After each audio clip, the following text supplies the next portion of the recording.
Here's a fun fact about me. I am a fan of mass rapid transit. Train, metro, subway, tram, even monorail, you name it. If the city I'm visiting have it, I am going to ride on it. I love seeing the stations. Some of them are really beautiful and really well built. I love looking at the mesmerizing map with different routes, with different lines, all with the different colors, intersecting with each other. It just amuses my brain. I love boarding the train and looking outside the window to see the beautiful skyline and the traffic below. Unless you're underground, which you look outside to see nothing but black, dark abyss right next to you. I love planning my ride and then messing up that plan by going on a wrong train, then spending 30 minutes of my time backtracking until I finally got to the station and then going on the right train, which by then took about an hour. But hey, at least I had fun messing up. And I haven't even touched on the environmental benefits of trains compared to different modes of public transportation, and even the benefit of public transportation as a whole. Many countries have multiple metros. Usually the case is there's one at the capital city and a few spread throughout its country's biggest cities. In Asia, urban railway has come to many non-capital cities across the continent.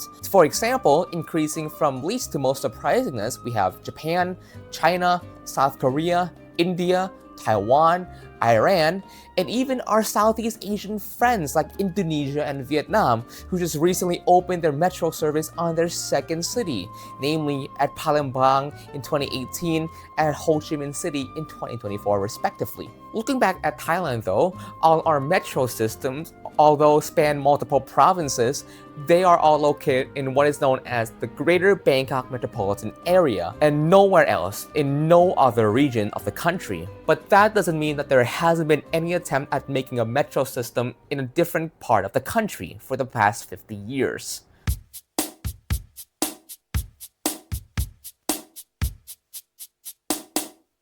In the 70s, a need for an urban rail transit was gaining traction in Thailand, especially Bangkok, since it has always been notorious for its traffic congestion. When Hollywood came to film the James Bond movie, The Man with a Golden Gun, more than 50 years ago, you can see that even back then, the road was filled with cars. This was due to the rising amount of car ownership and the population in the crowded metropolitan area. In the 80s, two rapid transit projects emerged and was to be built in Bangkok. And no, they were not the BRTS or the MRT. This is before that. One of them, named the Lavalin, was supposed to be a light rail. They even started construction just a tad bit. But as you may know, none of these two projects has seen the light of day. In 1993, the Expressway Authority of Thailand, ESAT for short, who was the organization in charge of all public transit across the country at the time, headed by its fifth director, Mr. Sukawit Rangsit, they held a proposal to create a new mass rapid transit project in 8 different big cities across the nation. The city in proposal include Pitsanulok, Khon Kaen, Nakhon Ratchasima, Songkhla, Phuket, Chhat Cheong Sao, Chonburi, and of course, Chiang Mai. The master plan for Chiang Mai was the most promising of the bunch, readied with a route map consisting of 4 different lines that has already been worked and surveyed on. It seems like the plan was actually going through, since the entire project was about to enter the cabinet for the green light. So, what went wrong?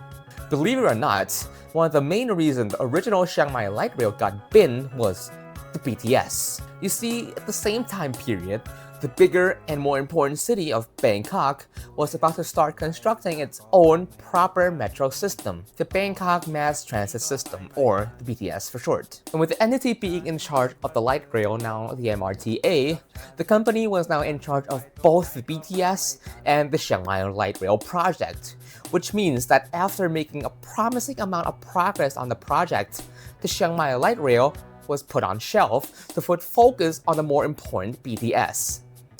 This iteration of the Chiang Mai Light Rail never got to see the light of day.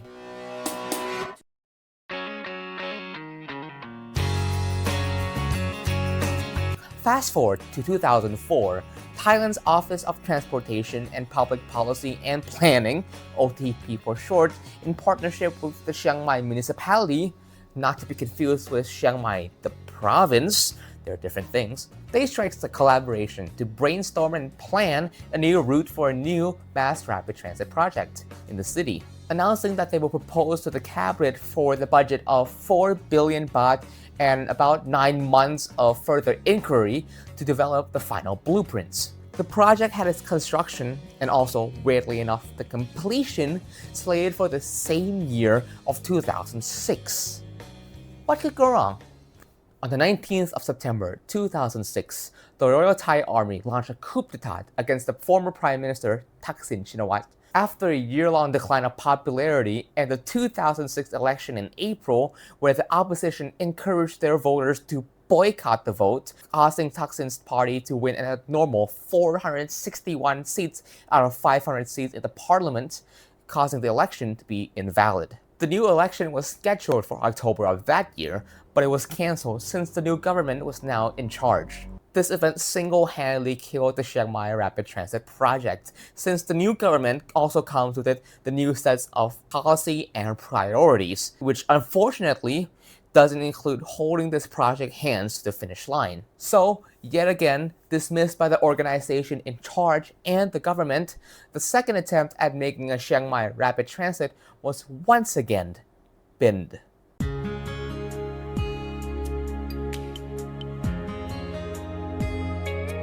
In 2006, a new plan for a Chiang Mai public transit system has emerged from the same minds at OTP, this time headed by Dr. Rangsan Udomsi. This new plan was to use a bus rapid transit known as BRT. BRT is pretty much a bus that works like a tram, in a sense that it has its own designated lane separated from the regular traffic. It has a slightly redesigned and larger vehicle compared to regular buses, and offer quality improvements than the regular ones. This type of transit is typically used to reduce the cost compared to constructing a rail rapid transit. In this project, along with the 4 planned BRT routes, comes with it a remodeling of Chiang Mai's roadway, including the addition of a designated bike lane, an improved footpath, and also a parking space for the stations. Although it's no tram, this project still sounds wonderful, isn't it? With its bike lane and improved footpath and all. And to put even more positive fuel to the fire, in Bangkok, they even have their own BRT systems in operation. So, how did that turn out?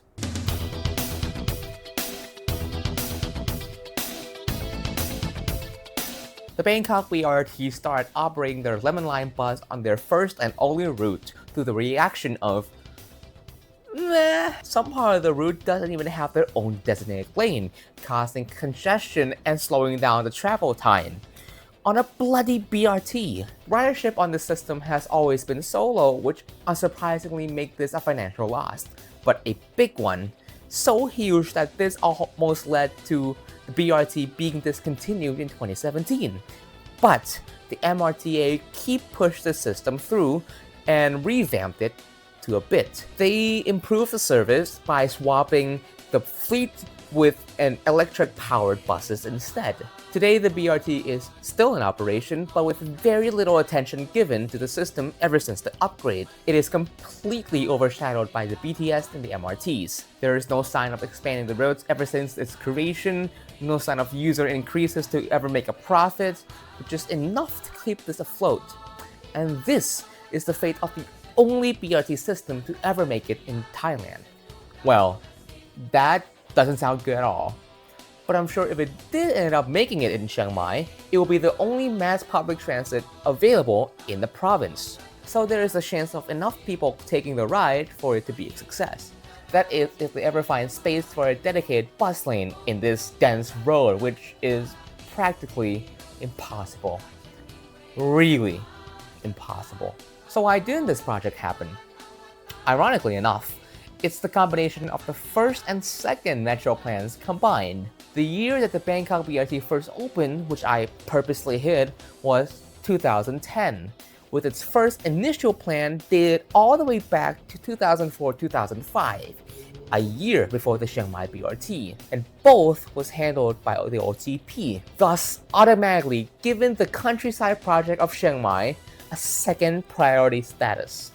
And the second reason is, On the 19th of September 2006, the Royal Thai Army launched a coup d'etat against the Chiang Mai BRT wasn't in the new government's plan either. So, once again, the project that promised us with development suffered the same consequences from the same time period as did many of its predecessors.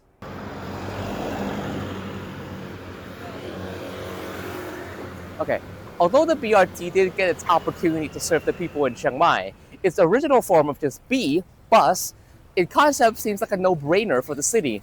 But even with its straightforward simplicity, the system still can't escape the curse of having a rough history in Chiang Mai.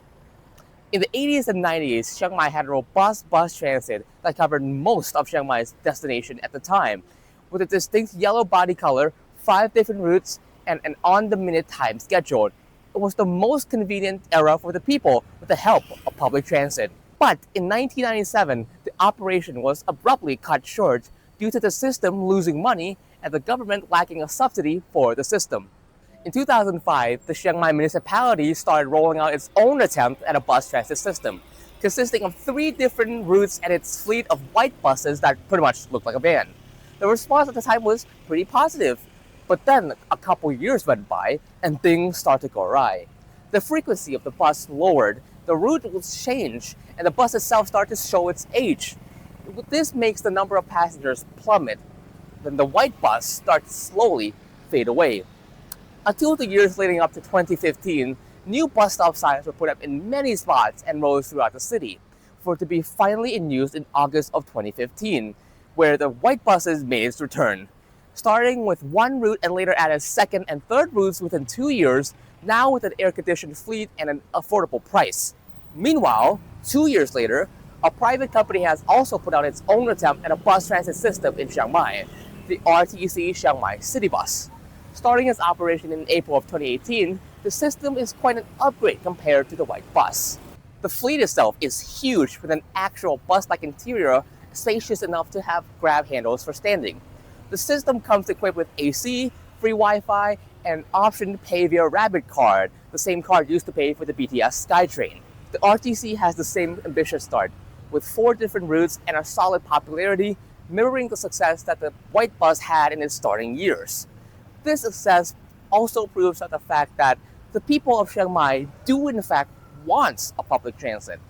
With these two being able to operate against the rising popularity of Grab, a Thai version of Uber, and the infamous Red Van, which we will discuss those in detail in later, there's like the saying, if you build it well, they will come. But their story does not end happily ever after. The year 2020 needs no introduction. With the COVID-19 pandemic in full swing, causing lockdown and disrupting every form of in-person public and social space, the public transit scene took a massive blow. But unlike the BTS and MRT trains, where the cabin is spacious enough to implement a social distancing measurement and relies on the ridership of working-class people traversing to the city to their workplace, for example, the RTC white bus, on the other hand, are compact and prone to spreading the virus within the bus itself. And the system mostly relies on tourists. And with the city being on lockdown, the ridership plummeted. The locals are back into their own cars, and the bus is left out to be another business that became a victim of the pandemic. But then, in late 2023, the unthinkable happened. The RTC makes its return to the road. This iteration, though, the bus is slightly smaller in size and only operates on 3 routes. But unfortunately, the RTC is currently a shell of its peak. With the dwindling number of passengers with an average on about 120 people per day, which most likely consists of tourists picked up from the airport station, the current route doesn't seem to be appealing enough for the local residents to use the service, reverting back into their own motorbike sedans. And as of today, the service only have 1 single route left, since the other routes got axed due to them being aligned with municipalities' newly planned EV bus route, more on that later, and a possible 4th route is still covered in uncertainty. Every month, staying alive is an uphill battle for the CM RTC.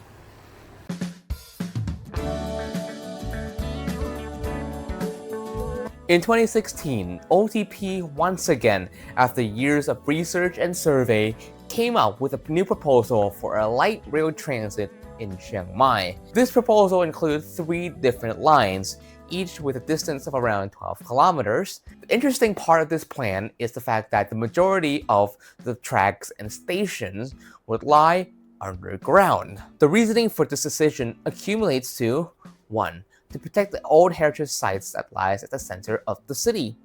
This is also the main reason an elevated track was never really considered for the city at all. And also the fact that it will look absolutely hideous plopped into the city, totally destroying the mountainous skyline that it has. And secondly, there isn't that much of a road space for a road-level tram in Chiang Mai, let's be honest. This project was slated to start construction in 2020 and to open in 2023. When the coronavirus pandemic hit, the project should have been near finishing its preparation phase. So any chance of construction has to be put on shelf. The project went silent until 2022, when it now has 2025 as the year construction should start, and 2028 as the new opening year. Until 2 years later, when Seta Theresa's cabinet pushed back the construction even further to focus on constructing a new ring road for the city instead. And now we have arrived in 2026, a full decade after the initial plan was announced. The latest projection being to receive the cabinet's approval in 2027 and start construction in 2028, with the new opening date being, at the latest, 2032. December of 2032 to be exact. Which means that this video will turn 6 years old when the first passenger took their commute on the line. A person born the same year as the initial project was proposed will be able to drive when the project was finished. And going back even further, those who were born the same year the ESAT project was announced, the original plan that I mentioned at the beginning of the video, they will be reaching their midlife crisis by then. And this is the best case scenario where it didn't get pushed back against. And even MRTs in Bangkok couldn't even escape the delays. Yes, I'm talking about you, MRT Orange Line. Alright, now let's dig deeper into the details and the stations of these tram routes. Let's start with the first line to be built, which is the Red Line. With a distance of 15.8 kilometers, comprising of 16 stations, 7 of which will be underground, and with the rest being street level. Going from north to south, the line starts off pretty reasonable, with it beginning at the Nakhon Ping Hospital Station, heading down and turning west to the Chiang Mai Government Center Station, which is where the courts and public administrations of Chiang Mai reside. Next up is the 700th year anniversary sports complex station, which not only connects to the popular exercising location to its left, but also to its right is the newly refurbished PAO Park, which serves as a good place for jogging, picnicking, and sometimes winter festivals and food fairs. Then, heading down to the Chiang Mai Exhibition and Convention Center, the line heads east to the Nong Ha Road, with 2 stations, one near the intersection and one in the middle at the Potaram Road intersection. Now, the train heads underground, which leads us to the most infamous site of the project. This is the site of a planned entrance to the Quang Sing Station. This sign was installed about a decade ago, with absolutely nothing done to this piece of land. Then, the line headed south to the Rashapat University Station. And oh boy, take a look at the road. Completely congested, and there's absolutely no chance of a ground-level tram being a thing here. But imagine this, an underground construction in this area. Oof, chills. If we take a look at the construction process for the MRT underground stations, the method we use is to excavate and construct the station first. Then, when the station next to them is finished, a tunnel boring machine will bore tunnels connecting the station, which will be used for the train and its tracks. These excavation process will take time and traffic space. During construction, it will worsen the congestion on an already cramped road during peak hours, which is to be expected. Also, within recent years, the Rashapat University has been steadily planning to transfer most of its faculty to the Marib campus, 27 kilometers up north. But nonetheless, this station will serve the people in the busy district of Shangpuak and for those wanting to shop at Gatanin, so you can definitely foresee an entrance there. The line then headed south to the Shangpuak bus terminal, serving the arrivals from the local bus terminal. This terminal only has routes to other Chiang Mai districts and nearby provinces, not a city bus, nor a long-distance kind. Then, moving south to the outside ring road of the old city, turning right to the Maninoparat station, named after the road it goes under. According to the route map, the station seems to be underneath the road in front of the Wat Lok Moli temple area. My prediction is that there will be an entrance at the Icon Park and one across the road into the old city. The line then moves along the old city outline to a station at Suan Dock Gate, and then moves southward to the Mahidol Road to the Haya intersection station. Next up is the Chiang Mai Airport intersection station, which people would just call it the Central Airport Station, which will be serving connections to the mall, the Far Eastern University, and Office Park. The line then resurfaced back up to ground level going towards the next station, the Chiang Mai International Airport Station. The line then heads south to a station named Ban Mai Samaki. The location is around somewhere here. And the final station is Mahia Sama Samaki Station, located just a bit north of the intersection of the same name. And these are the stations planned for the Red Line. Until around the end of 2025, an extension got announced, as it will extend the Red Line even further south, creating 5 more stations, which include Ban Ton Pun Station, Put Suan Lok Intersection Station. Then, instead of continuing southward to the populous Hangdong district, it makes a controversial decision to turn right to the Uaton Station and continue to the Royal Rajaput Intersection Station until finally the line ends at the Royal Park Rajaput Station. This was supposedly done to promote tourism to the park. Alongside the red lines, 2 more lines were proposed to be built in the future to accommodate more passengers and reach new areas. The blue line starts with the Chiang Mai Su Station, going underground and heading east to the Chiang Mai University. Then Niman Haemin Station, which from my research has 2 different areas where the station could be. One would be where the Niman Haemin Road meets with the Cholapatan Road. The other, more logical one, would be underneath the Rincom intersection, which will connect the Maya Mall, Think Park, and One Niman, and the busy part of the Niman Road all in one station. What a packed station that could be. Then, the line heads south to the station named Suthep, which by the map would be underneath the Chiang Mai Ministry of Public Health intersection. Then the line continues east to the Suan Dock Gate, connecting with the red line. Then the line goes into the old city center, with a station around the center of the square, continuing eastward to the Tapat Gate station. Then the Night Bazaar station, 300 meters north of the actual bazaar. Next up, Sant Pakoi station, lies beneath the market. Then train station, Pantip intersection station, then going down the superhighway to Donjan intersection, not at this intersection, but around the mega home. And finally, the line comes to an end at the station named Si Buyen intersection. Drink every time I say the word intersection, I dare you. And there's also the green line. The green line starts at the airport intersection, connecting with the red line. And there's also a central airport station for some reason. And then Mahidol Station, which by the map would be around the Chiang Mai Land Road. Then a station named Chang Klan. Then a connection to Night Bazaar Station with the blue line. Then head north to the Gat Luang or Water Road Market. Then heading east to a station called Chareun Mueang on the Ganawat Road, which will serve those making their journey to the Prince Royal's College and Dara Academy School, along with the McCormick Hospital. Then continuing to the Chiang Mai Bus Terminal 3, also known as the Arcade Terminal.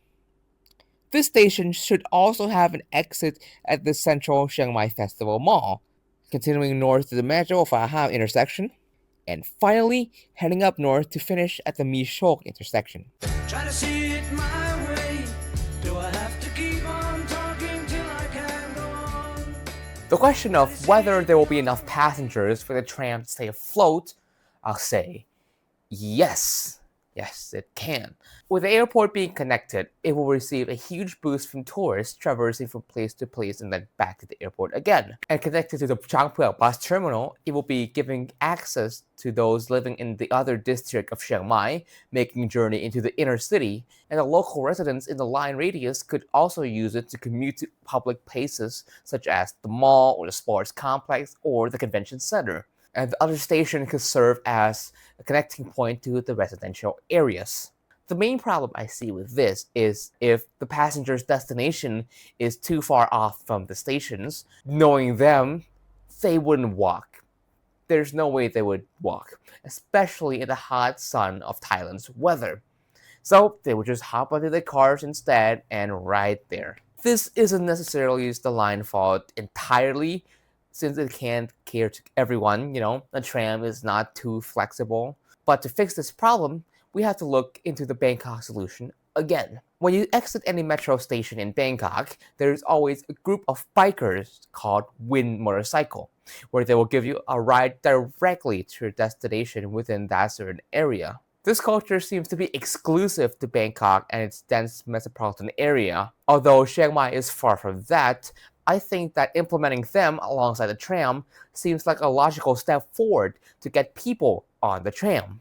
And one of the most overlooked aspects of public transportation that is incredibly important is walking.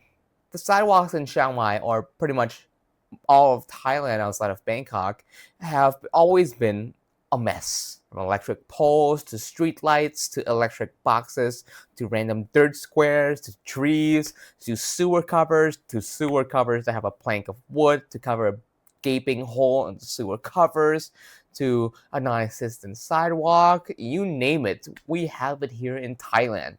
The point is that sidewalks in Chiang Mai are pretty bad and some even dangerous. And when these are bad, they discourage those who are in or slightly outside of the walkable distance to these stations. Not only will it increase the appeal of walking to the station, it will increase the appeal of walking to the destination as a whole. If these sidewalks got a revamp, not only will it increase the appeal of walking to the stations, it will also increase the appeal of walking to the destination as a whole. Individual transportation in Chiang Mai doesn't only contain cars. There's also motorcycles. And when I mean motorcycles, I'm talking about scooters.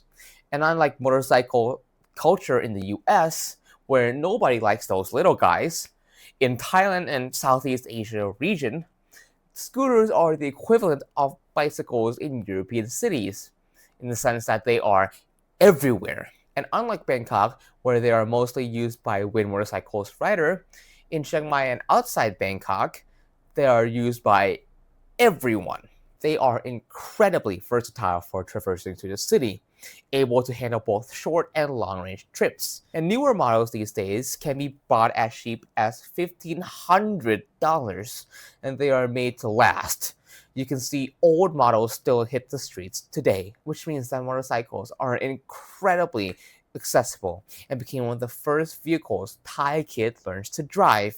Yes, sometimes even before learning how to drive cars. So, making public transportation a success has to beat the convenience of using your own personal motorcycle. Another interesting quirk I noticed are these park and ride buildings on the two tail ends of the line, the same ones that can be found on some of the BTS and MRT stations, and I think these are pretty good additions, honestly. These parking spaces massively expands the radius of potential riders, and those further away can drive to the stations, park their car in the building, and ride the train, meaning fewer cars jamming up the traffic in the inner city area. And if anyone is going to worry about the lack of passengers, I would say that they should only worry about the southern expansion of the Red Line, because the line seems to lack the service to the locals. And let me tell you, the number of people visiting the park is quite low compared to the other tourist spots, even when factoring the outside tourists. Taking examples from Bangkok's BTS's Gold Line People Mover, whose entire existence is to serve those going to the Icon Siam Mall. its ridership has even cracked 1 million per year, which is absolutely tiny by Bangkok standards. It is an interesting gamble to choose this route over heading southward, and while yes, there's still likely a chance that if the tram project becomes a success, a branch heading southward to Hangdong would be considered as an expansion in the future. But in all honesty, I would have swapped the two projects, prioritizing connecting with an urban area rather than a one-off tourist spot.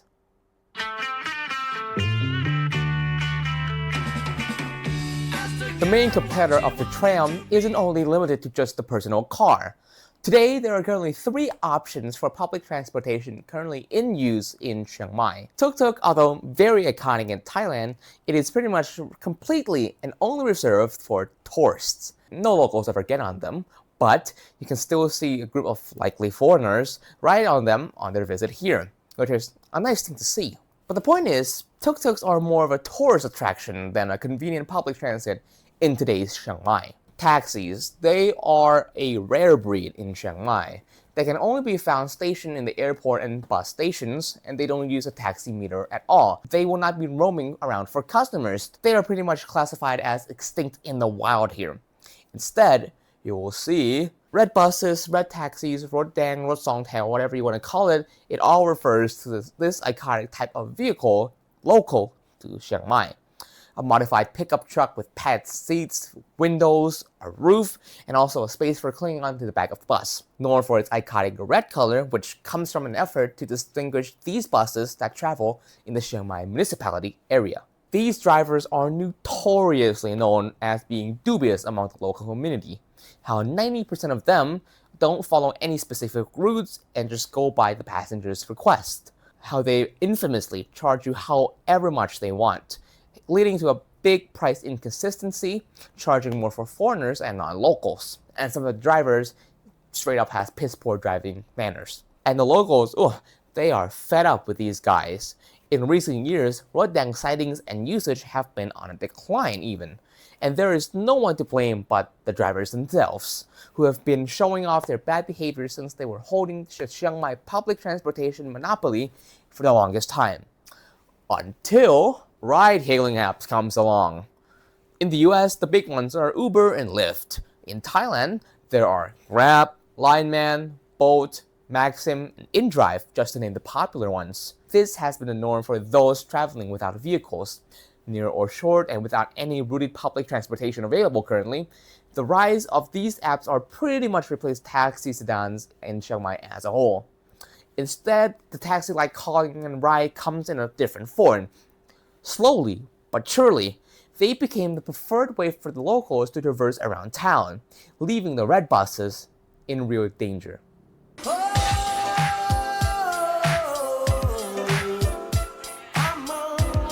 Yes, that's right, the story isn't over yet, because in late 2025, the Chiang Mai Provincial Administrative Organization greenlighted a project of operating a brand new public bus transportation. This time, they are using 34 EV buses that run completely on clean energy. With low floors for accessibility, similar to the current BRT buses, and a smart application with real-time bus tracking, like the one current CMRTC uses. With the fares expected to be around 20 baht across the board. The PAO put over 350 million baht on the buses, and they are planning to start running them in the streets around mid-2026, with between 2 to 3 routes at launch. These routes follow a path similar to the planned tram lines mixed with the current RTC lines. It is now May, and there's no news yet. It's still up in the air, but I think it'll come this year eventually. Stay positive. Correction alert, also an update on the Chiang Mai Public Transit EV project. So, there is in fact news and progress being made. Within the past 3 or so months, the CMPAO has been constantly at work conducting conferences regarding developing the perfect route and bus stop for the project, brainstorming with different organizations and different representatives from areas within the planned routes, especially the Surat Numan section. They have also conducted an MOU with the Prince Royal's College and Dara Academy School, which aims to conduct a trial run of said EV buses as a prioritized school bus. So overall, there is a steady amount of progress being made, and it looks more and more promising with the amount of effort they have put in, with the current operating date projected to be at the earliest in October of 2026, not too far away. Whether or not will these EV buses suffer the same fate as those projects who came before, it is pretty hard to escape the curse. But in honesty, this has one of the best chances of staying afloat. If this EV bus system has the same or better quality and effort put into it as the RTC currently have, it will have its own following for sure. The RTC has its run and potential, definitely, but with it being run by a private sector, it can't stay afloat or maintain the same standard well when it starts to lose money from it. The EV buses are backed by the public sector of CMPAO. They can take risk and provide to the people. Now it is down to the execution, the deciding factor of all. We can only hope that it will be a hit, and if it is, they can expand it to accommodate the bigger project of the tram, being a feeder system of sort.